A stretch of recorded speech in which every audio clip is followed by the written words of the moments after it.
Hey everyone, and welcome to an industry report. One that really is honestly insane, right? What's gone on here seems to be extremely serious.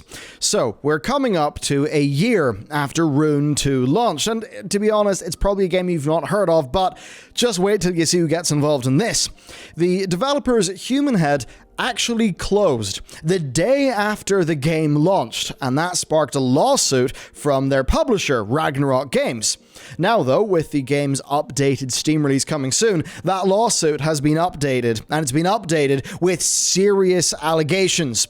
Now, Rune 2 is a game that was touted as a genuine challenger to the Elder Scrolls, and based on the updates to this lawsuit, it very much would seem like Bethesda and Zenimax took that claim to heart and basically tried to collude with the studio to completely destroy it. So, what's in the deal? How incriminating is this lawsuit? And, well, what exactly have Microsoft gotten themselves into? There's a lot to cover today. Of course, most of the people who watch this channel are not subscribed. So if you are not, fix that problem, hit that sub button. Our team is growing. We are making more content. We're doing more in-depth things. So it's all good times ahead. Hit that sub button. You'll be in for the ride. And with that said, let's go. Okay, so Rune 2 launched in November 2019 as an Epic Games Store exclusive, and the developer Human Head closed the following day. That certainly is bizarre. Now, the staff of that studio then joined Bethesda's new studio, Roundhouse Studios.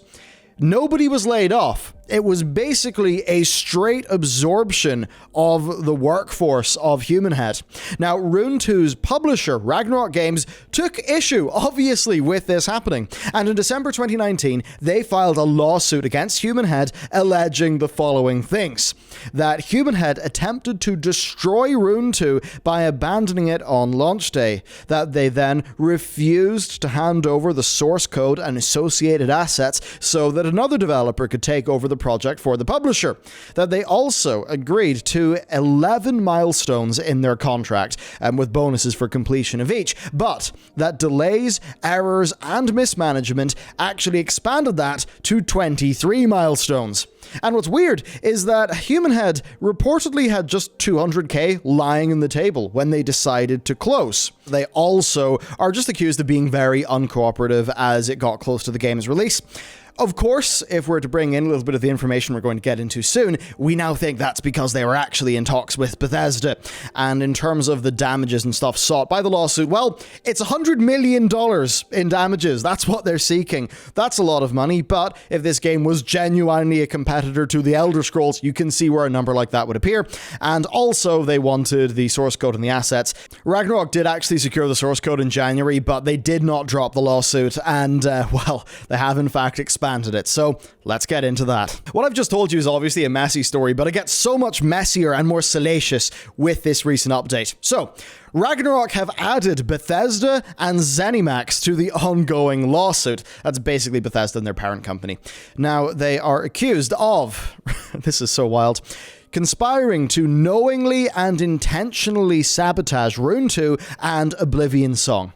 And that is, of course, with Human Head Games. They allege that Human Head secretly allowed Zenimax and Bethesda to play an early confidential build of Rune 2, and that this enabled Bethesda and Zenimax to see Rune 2 as a threat to the Elder Scrolls. Now, this could just be Ragnarok trying to big up their game, but given that that Human Head disappeared and all the people then went over to Bethesda, yeah, it actually seems like there could be teeth to this. Ragnarok then called this whole thing an act of utter bad faith and a contractual breach of confidentiality requirements, which, yes, showing an early build of your game to another competing publisher, especially one that makes games in a similar genre, that's an absurd thing to do. They then also say that Zenimax formed Roundhouse Studios 2 weeks before Rune 2 launched, and that Roundhouse was then used to buy Human Head's equipment. That was equipment that supposedly contained Ragnarok-owned trade secrets and source code. So I guess they didn't wipe the computers then. Wild. Zenimax and Bethesda, then, they say, had maliciously held the source code hostage to Ragnarok. And that when Ragnarok actually did get it back, well, they found that assets were sabotaged or missing. insane. This suit also alleges that this whole thing is basically one big master plan.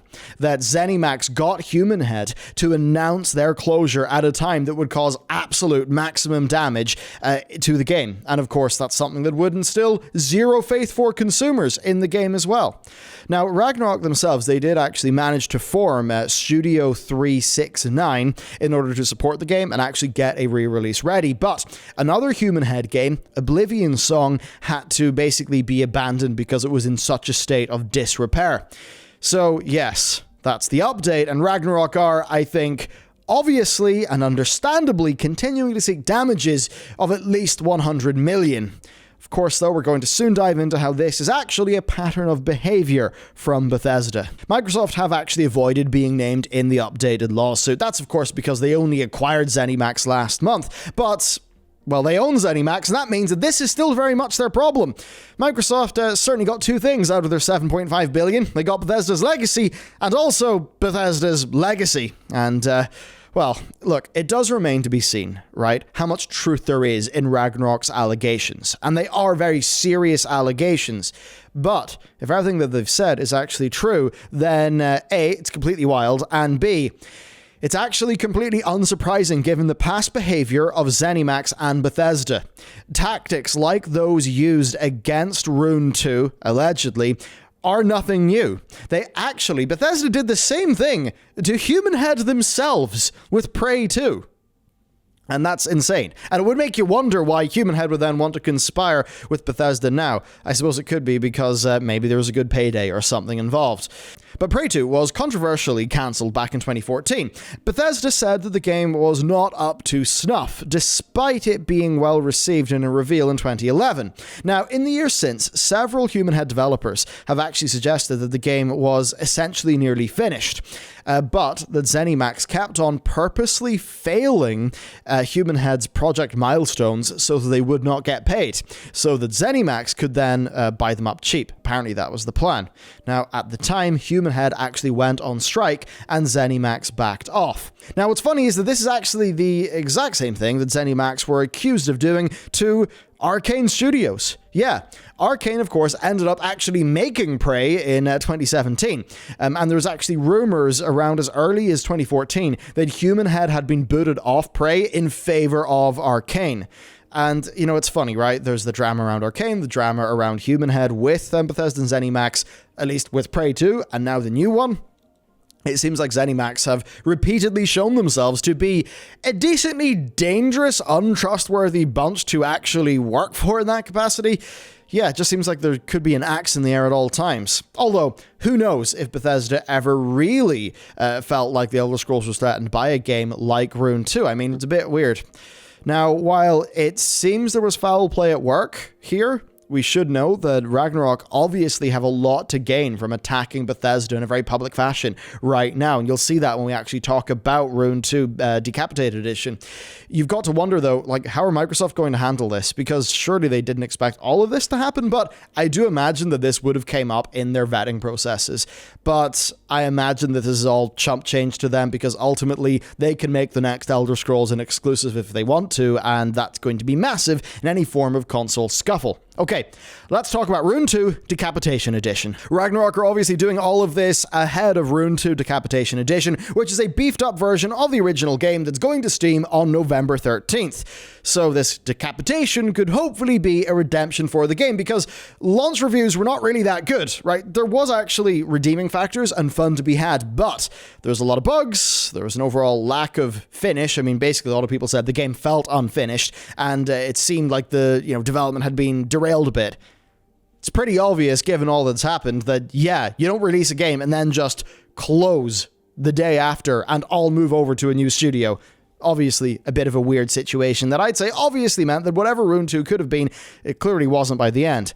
Now, this Decapitation Edition, meanwhile, at least looks like it's wanting to make up for lost time and soured impressions, and the Steam blurb is spicy. it definitely points it out. It says the game was, quote, raised from the ashes by Studio 369 after it was abandoned and sabotaged by the original developers.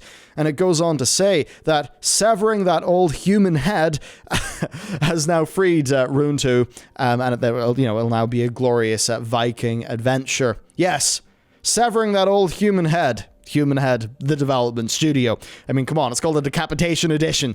There's clearly a lot of anger from Ragnarok over what happened here, and you can understand that. I mean, look, I don't know where their funding sources are, but whatever happened, they clearly rose a bunch of funding. They seemingly had a game that was going in a pretty good direction, at least they thought, and whatever happened, Bethesda seemingly made a move to kill it, and they sort of ended up succeeding. Yeah, in a situation like that, as a publisher, you absolutely would be livid. So, there you go. To close this story off, there is still a lot of money on the table and a lot that could happen here. This lawsuit is getting wilder and wilder, and the stakes are north of 100 million. That's massive. But it could be a long time before we hear any sort of resolution here. And we should say that we've only heard Ragnarok's side of events. Bethesda haven't really said anything, but, looking at what Bethesda and Zenimax have done before, even with Human Head themselves, who, got to the stage where they had to go on strike, yeah, it does all fit, right? The shoe fits. Of course, it is fun to view Bethesda as the bad guy, given how they tend to be, but Ragnarok are certainly making hefty claims, and if they're true, yeah, they'd be massive. And also, if this is all a load of bull from Ragnarok, then the implications would also be massive on them. So they do have an incentive to not be lying here.